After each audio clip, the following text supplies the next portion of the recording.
Okay, so here we have the path for Copernican Heresy. Now this one was a bit strange and a bit difficult for me, honestly. I think this one is the hardest to remember, harder than Foggy Mountain Breakdown even for some reason, just because like a couple of the activations are quite similar and there's so many riffs in the song. It's hard to put my finger on why it was so difficult to remember. I mean, it wasn't impossible to remember, don't get me wrong, but I always hesitated, uh, like, uh, picking this one or playing this one or practicing this one just because the activations are a bit weird for me. But anyway, we'll start from the beginning. It's a good place to start. Right, immediately off the bat we have a pretty short whammy, and there are quite a few short whammies in these phrases, which is sort of hell on an Explorer. You miss out on quite a lot of star power considering the BPM is so high, 225. So people that get good early whammy with their WETARs and whatever they're using are at an advantage in this one. But still, we can get a reasonable amount of whammy from these three phrases, and at least we get a relatively long sustain here that we can whammy. So after these three phrases, we get our first activation. Now it's telling us to activate here, which I did not activate. In fact, I delayed this activation by an entire measure. That is how difficult getting good whammy is on an Explorer. And the reason for the delay, of course, is because this is an overlap activation. And it's really tight if you activate here. I think it's, especially if you squeeze in this note and don't activate on the measure, I wasn't even close activating here. So I opted to activate here, measure 40 instead. Might have been even later in earlier matches, but right here is okay. And it's still tight, but as long as you whammy these sustains, you can overlap. And you end up losing a fair amount of points due to this activation. You end up getting like these notes instead of all of this, so there is quite a big deficit, and that is the biggest deficit in the activations in this song. You lose like thousands, maybe like 2,000, something like that. So yeah, it's pretty bad. But as I said, I want it to be consistent, and it's not worth risking missing the overlap here for the sake of a couple of thousand points when it's unlikely that you get double FC of this song, because it is pretty awkward. So yeah, going for the consistent overlap instead of the risky, like maybe here would be the best I could do on an Explorer, but right here was okay. Second activation is similar to the first, which is part of the reason why I got confused when having to path this song. So yeah, you can see it's in the chorus section again, and this one is also an overlap, but the overlap is nowhere near as tight. So instead of here, I went for, once again, just delaying it by a tiny bit, just to the next measure. And this one doesn't lose that many points either, because you would get this instead of this. So, or maybe not all of this, but you get like 2 notes here instead of all of these notes here. So it's a much smaller deficit of points for a bit of an easier activation. I mean, activating on this sustain isn't particularly hard, but then I think it makes the overlap tighter. So yeah, well, I just went for here for ease to remember, and yeah, making sure the overlap is guaranteed, as long as you have me, that is, of course. And they're the first two activations, both pretty similar. Both you hold on to 3 star power phrases, and both of them have these short whammies in. This phrase not as much, but yeah, pretty annoying so far. Third activation, more short whammies, and another one where you hold on to 3. But this activation at least is easier to activate on. It says to activate here, but I activated 1 note earlier because this overlap is really easy, and it's a lot easier to activate on down than an up strum. So yeah, we're activating on the measure again for the 3rd time, getting this overlap as much as we can, and ideally ending on this chord or 1 note before, so we can whammy it to its full extent. So yeah, it's still kind of awkward with this ending bit here, because if you do end up ending on the chord, you have to wait for at least a moment before you start whammying, which can feel unnatural. And if you start whammying too early, then you'll kill all of the whammy you get on these like valueless notes pretty much. So yeah, but easier than the first 2 activations, I will say. Next activation, we only get 2 star power this time. It's the solo activation, and for once it's a pretty simple, easy activation. Not without its short whammies, once again, but these whammies are a bit easier because they're not in the middle of the riff at least. And yeah, activate on this grace note. It's pretty easy to remember. You get this overlap for free, and even squeezing in this note isn't too hard, even with the using an Explorer. I've got that note in sometimes. So yeah, not so bad. The easiest activation in this song, for sure. And then we get the last act. Once again we get 2 star powers, another short whammy. It's amazing how every phrase includes short whammy.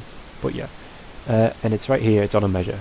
And this riff is pretty awkward. It's like, you can't tell from the chart, but it's a mix of strums and hammer-ons and open notes thrown in there for good measure. So, I mean, spoiler, but I strummed through it instead of using the hammer-ons. So this was always going to be on a down strum, and I would just need to remember that it's the final measure of the first cycle. So right here, final measure of the first cycle, activate, try and squeeze in the last note if we can.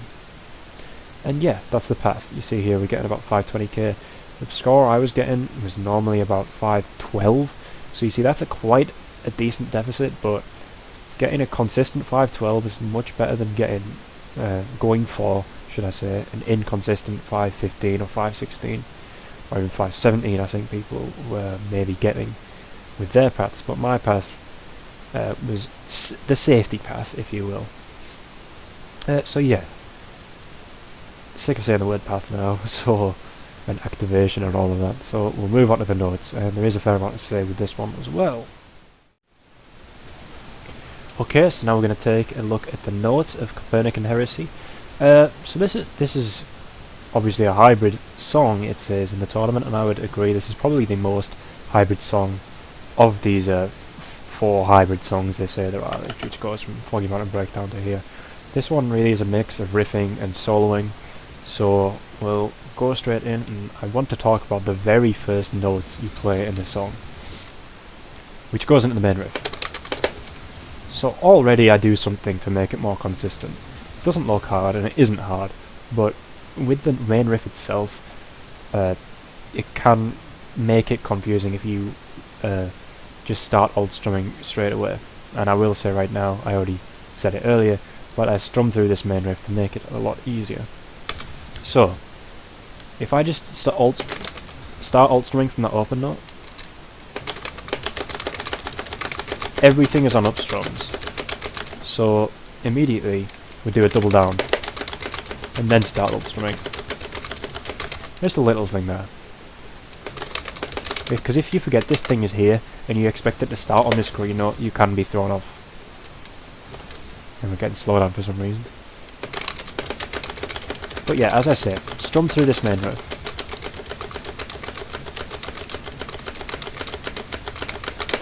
Every hammer-on. And not only does it make the riff trivial, it makes these little micro whammies easier to do as well. Because you're not having a whammy on an up strum or anything like that, or do a double down or anything like that. You just have to strum through it and whammy at the right time. So that makes it a lot easier.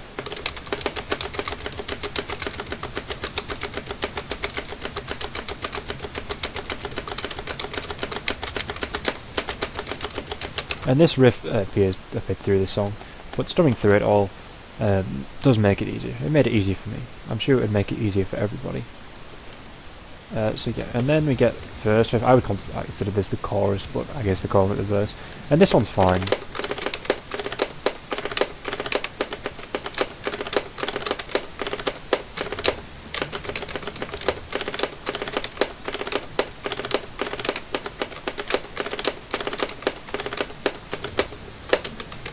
Doing it on its own is fine because everything, you have bursts of 5 notes, and if you use the hammer-ons, everything ends on downs, and obviously starts on downs, but goes without saying.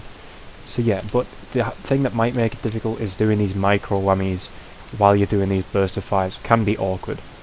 So it happens right at the end here, right at the beginning even as well. So yeah, that's the only thing that can be annoying. And the only thing that can really be said is that you just need to really control your strumming when it comes to that. Use every hammer-on, everything will end on a down, no problem. Except that one green you might not want to use as a hammer-on, because you're so used to doing sets of 3 strums in this riff already, so that's the one hammer-on that you could strum. But yeah, that's the 2 riffs. There are some other riffs but they're pretty trivial. Like for instance this, there really isn't anything to say. But what I will mention is the chorus riff, because it has a reverse extended sustain, and it has extended sustains in general. So what you want to make sure you're doing, because this is a score tournament, you want to be sliding up to this red extended sustain every time, which might not, if you don't know the notes on top, you'll be able to see anyway, but you might not be able to prepare for it. So you just make sure you're sliding up there.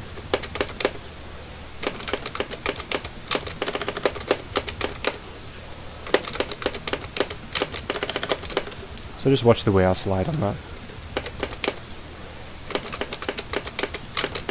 So I'm in first position for like almost no time at all. And the reverse extended sustain is fine, as long as you know it's there. You end up just holding the 3 notes as a chord. And that's that. And yeah, and now we can actually talk about the solo. That is all the riffs decoded, figured out. And solo way is honestly nothing to write home about. There's a bit of triplet shredding, I guess you could say. But yeah, it's nothing that really requires anything to make it consistent. That's fine. But then we get the solo B, which is the solo part of this hybrid. So I'll go ahead and pick it, and I'll play it through once.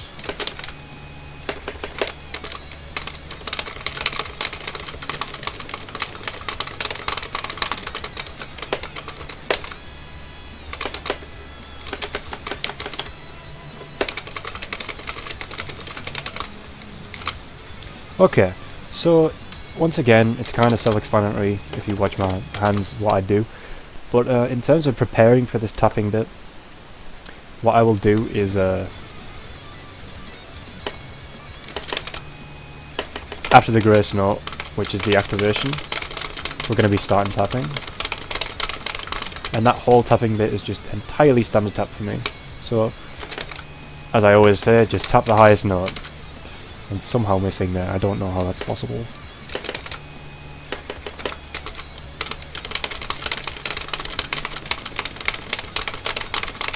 And obviously the most notable part are these little sets of 5 notes, like Black Cat, at the end. So at least I'll take a little bit of a closer look at them.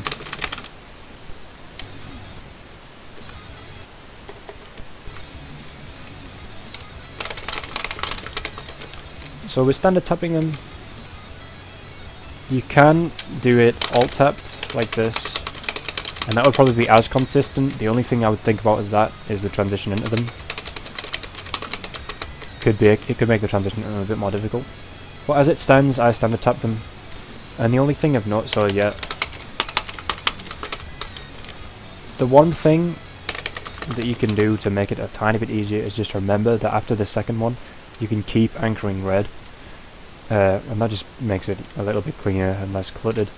And also, I would normally ghost a red in between the third and fourth set of 5 notes. So, after the green down there, I'd probably be ghosting a red.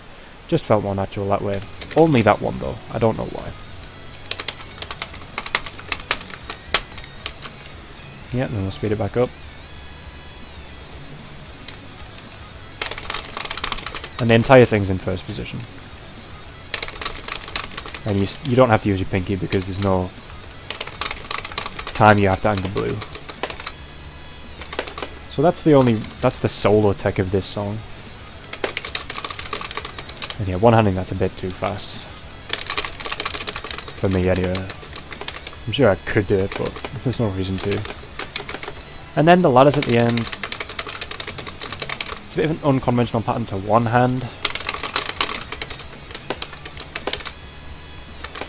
But you just need to know when to slide, and that is, you just slide the GRBO quad. And everything else is as normal. No ghosting. I don't think it wasn't necessary. And for some reason I'm doing an extra one, which is not what we want to do.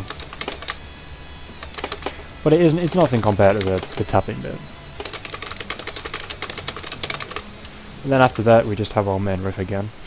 And so yeah, that's Copernican Heresy. it's kind of tricky. This is one of the more difficult all-rounders I've found. It's pretty balanced in path difficulty and note difficulty, and even in the notes themselves, it's a balance between riff and solo. So yeah, it's kind of everything thrown at you here, but nothing too extreme at least. So yeah, we'll get on to a run of the song now.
Okay, so that was a Copernican Heresy. You see we got basically 515k. This is a bit higher than I would normally get, and I didn't even squeeze in the last note, so that's a bit interesting.